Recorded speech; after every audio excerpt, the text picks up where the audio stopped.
নেপালকে আবারও কাঁদিয়ে চ্যাম্পিয়ন অদম্য বাংলাদেশই।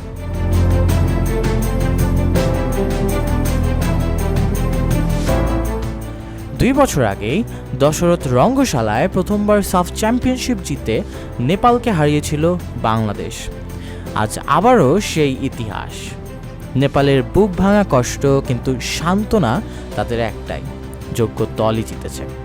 স্বাগতিকদের 2-1 গোলে হারিয়ে লাল সবুজের মেয়েরা সাফ নারী চ্যাম্পিয়নশিপ শিরোপা ধরে রেখেছে, যা দেশের ফুটবলে এক নতুন ইতিহাস।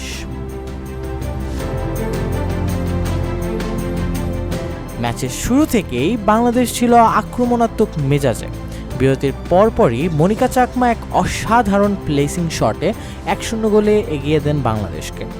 পুরো স্টেডিয়াম মুহূর্তেই নিস্তব্ধ, যেন নতুন করে হতাশার মেঘ ঘনিয়ে আসে নেপালের আকাশে।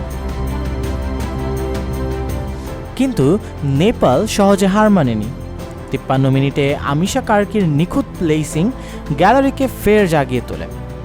নেপাল যেন আবার নতুন আশার আলো দেখতে শুরু করে।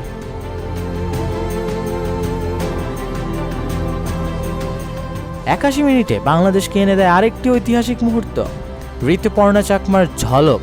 তার শট নেপালের জালে জড়াতেই সেই এক নিস্তব্ধতা।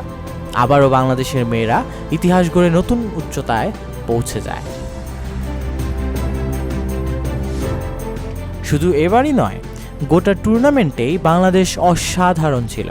প্রথম ম্যাচে পাকিস্তানের সঙ্গে ড্র করেও ভারতকে 3-1 গোলে উড়িয়ে দিয়ে বাংলাদেশ গ্রুপ সেরা হয়ে সেমিফাইনালে ওঠে এবং ভুটানকে 7-1 গোলে হারিয়ে ফাইনালে পৌঁছায়। শেষ পর্যন্ত সাব ফাইনালের এই জয়ে বাংলাদেশ আবারও প্রমাণ করেছে তাদের শক্তি ও তাদের একাগ্রতা। সাবিনা খাতুনের নেতৃত্বে এই দল আজ দেশের গর্ব। সফল এই সাফ যাত্রার জন্য বাংলাদেশ দল আগামীকাল দেশে ফিরবে, নতুন অনুপ্রেরণা নিয়ে, আমাদের গর্বের মুকুট মাথায় নিয়ে।